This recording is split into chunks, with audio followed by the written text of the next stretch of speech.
मैं doctor Sunita Swami, assistant professor botany LBS government college Kotputli.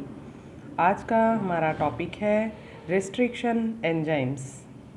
Restriction enzyme होते क्या हैं? रेस्ट्रिक्शन एंजाइम्स एंजाइम का एक प्रकार है। इनका मुख्य गुण ये होता है कि ये एंजाइम एक जो होस्ट है उसके अंदर जो उसकी मल्टीप्लिकेशन की क्षमता है वो उस स्ट्रेन तक ही लिमिट कर देते हैं, सीमित कर देते हैं, रेस्ट्रिक्ट कर देते हैं। इसलिए इन्हें रेस्ट्रिक्शन एंजाइम्स कहा जाता है। वर्नर अरेबर, डेनियल नाथन्स, हैमिल्टन और स्मिथ, ये 3 साइंटिस्ट थे जिन्होंने रेस्ट्रिक्शन एंजाइम पर कार्य किया। और इन तीनों साइंटिस्ट को रेस्ट्रिक्शन एंजाइम पर कार्य करने के लिए 1978 में नोबेल प्राइज़ मिला फिजियोलॉजी या मेडिसिन का। इन्होंने पहली बार जो रेस्ट्रिक्शन एंजाइम है उसकी कार्य प्रणाली को देखा, उसे समझा। रेस्ट्रिक्शन एंजाइम वास्तव में क्या है? एंडोन्यूक्लियस एंजाइम है। ये एंजाइम जो डीएनए है उसके अंदर एक कट लगा करके और डीएनए को क्लीव कर देते हैं और कुछ साइट्स होती है, उन निश्चित साइट्स पर ही क्लीवेज किया जाता है। और रेस्ट्रिक्शन एंजाइम क्योंकि जो डीएनए स्ट्रैंड है उस डीएनए स्ट्रैंड में बीच में कट लगाते हैं, इसलिए इसे रेस्ट्रिक्शन एंडोन्यूक्लियस नाम दिया गया है। जो रेस्ट्रिक्शन एंजाइम्स हैं वे मेनली जो ये बैक्टीरिया के अंदर पाए जाते हैं और बैक्टीरिया पर जैसे ही किसी बैक्टीरियोफेज का आक्रमण होता है, बैक्टीरियोफेज जो है अपने जीनोम को जैसे यहाँ पर इकोलाई बैक्टीरिया का एग्जाम्पल बताया गया है। तो जैसे ही जो बैक्टीरियोफेज है इकोलाई सेल के ऊपर आक्रमण करता है, यानी वो अपने जीनोम को जैसे ही इकोलाई बैक्टीरिया की सेल में एंटर करवाता है, तो जो इकोलाई बैक्टीरिया है वो इसके जीनोम को छोटे छोटे फ्रेगमेंट के अंदर तोड़ देता है और उसके पश्चात जो बैक्टीरियोफेज है उसका मल्टीप्लिकेशन केवल इसी सेल तक लिमिट हो जाता है।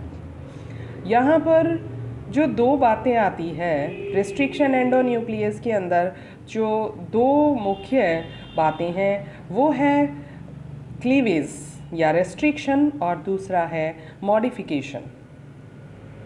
कि ये बैक्टीरिया ये एंजाइम्स क्योंकि बैक्टीरिया के अंदर, आर्किया के अंदर पाए जाते हैं और ये जैसे ही इनके ऊपर कोई फेज़ आक्रमण करता है तो उनके लिए ये डिफेंस मैकेनिज़्म का काम करते हैं। और ये रेस्ट्रिक्शन एंजाइम्स जो फॉरेन डीएनए है उसके ऊपर सेलेक्टिवली जो है वो कट लगाते हैं, जिसे रेस्ट्रिक्शन डाइजेशन कहा जाता है। लेकिन यहाँ पर जो रेस्ट्रिक्शन एंडोन्यूक्लियस है वो रेस्ट्रिक्शन एंडोन्यूक्लियस 2 काम कर रहे हैं। जैसे ही फॉरेन डीएनए आक्रमण कर रहा है तो फॉरेन डीएनए में एक निश्चित जगह के ऊपर कट लगा दिया, यानी क्लीवेज कर दिया। लेकिन ये जो रेस्ट्रिक्शन एंजाइम्स है ये बैक्टीरियल सेल के अंदर कट नहीं लगाते हैं। अगर ऐसा होगा तो बैक्टीरियल सेल एक सुसाइडल नेचर जो है वो क्रिएट कर लेगी, लेकिन ऐसा नहीं होता। तो इसलिए सेल जो है, जो डीएनए जो बैक्टीरिया का डीएनए है वो डीएनए प्रोटेक्टेड रहता है और उस जो क्रिया को कहा जाता है मॉडिफिकेशन। और ये मॉडिफिकेशन होता कैसे है कि जो बैक्टीरियल डीएनए है, जो क्रोमोजोमल डीएनए है, उस क्रोमोजोमल डीएनए के अंदर जो एडिनिन और साइटोसिन जो बेसेस हैं उनका मिथाइलेशन हो जाता है और इस वजह से जो प्रोकैरियोटिक डीएनए है वो क्लीवेज से बच जाता है, यानी वो अपने आप अपना डीएनए डाइजेस्ट नहीं करता है। इन दोनों प्रोसेस को मिला करके बहुत सारे जो रेस्ट्रिक्शन एंजाइम्स हैं उनकी डिटेल के अंदर जो है वो स्टडी की गई है, और ये जो है मॉलिक्यूलर जो क्लोनिंग है उसके अंदर एक वाइटल टूल का कार्य कर रहा है। जो रेस्ट्रिक्शन एंजाइम्स हैं उन्हें उनकी स्ट्रक्चर के आधार पर और जो डीएनए सबस्ट्रेट है उसके ऊपर फिक्स कुछ स्थल होते हैं जिन्हें रिकॉग्नाइजेशन साइट कहा जाता है। यानी जो ये रेस्ट्रिक्शन एंडोन्यूक्लियस है ये हर जगह कट नहीं लगाते हैं, जबकि ये एक निश्चित स्थल होता है, यानी कुछ बेसेस का ग्रुप होता है, उस बेसेस के ऊपर ही ये कट लगा पाता है। और यहाँ पर दो बातें मुख्य है, एक रिकॉग्नाइजेशन साइट और दूसरा है क्लीवेज साइट।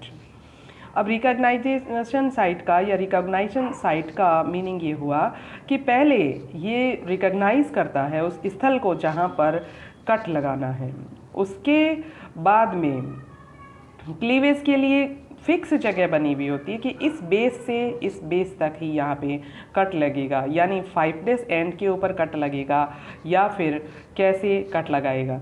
इसलिए जो सभी रेस्ट्रिक्शन एंजाइम्स हैं वो दो इंसाइसन जो है वो साइट के ऊपर कट लगाता है और वहाँ के जो शुगर फॉस्फेट बैकबोन है उसे तोड़ देता है डीएनए डबल हेलिक्स के अंदर। जैसे यहाँ बताया गया है कि यहाँ पर एक जो है वो निश्चित जगह है, जैसे GAATTC, तो यहाँ पर जो न्यूक्लियोसाइड ट्राइफॉस्फेट है यानी जो न्यूक्लियोटाइड है उसका जो रिकॉग्नाइजेशन साइट है वो यहाँ पर दिखाया गया है। और ये यहाँ पर जो एग्ज़ाम्पल है वो लिया गया है जो ई कोलाई बैक्टीरिया है उसके अंदर, और ई कोलाई बैक्टीरिया का यहाँ पे रेस्ट्रिक्शन एंडोन्यूक्लियस जो सेकंड है उसके लिए बताया गया है कि इसका रिकॉग्नाइजेशन साइट क्या होगा। जैसे इसका जो रिकॉग्नाइजेशन साइट है वो होगा GAATTC, और यहाँ पर जो स्थित जो शुगर फॉस्फेट के बीच में जो बॉन्ड बना हुआ है इसे जो है यहाँ पर क्लीव कर दिया जाता है, ब्रेक कर दिया जाता है। यहाँ पर कुछ रेस्ट्रिक्शन एंडोन्यूक्लियस एंजाइम की रिकॉग्नाइजेशन साइट जो है वो दिखाई गई है। जैसे EcoR फर्स्ट रेस्ट्रिक्शन एंजाइम जो है उसके लिए रिकॉग्नाइजेशन साइट है GAATTC,